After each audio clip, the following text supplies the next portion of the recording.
Hello mga ka-trending! Welcome back to ZK Trend. Getting ready na nga ang lahat ng bumubuo ng Can't Buy Me Love para sa kanilang media conference na magaganap na nga ngayong 4pm live. Hosted ito ni Robby Domingo.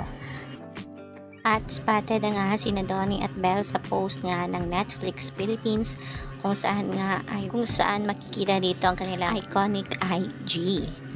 Sobrang fresh ngang tingnan dito sina Donnie at Belle at talaga namang napaka-pogi at gwapo ng dalawa. Kaya naman ay ating aabangan mga kabablis ang kanilang media conference mamayang 4pm.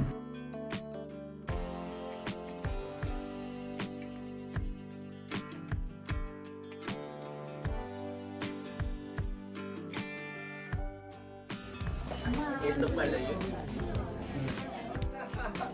Dapat ito.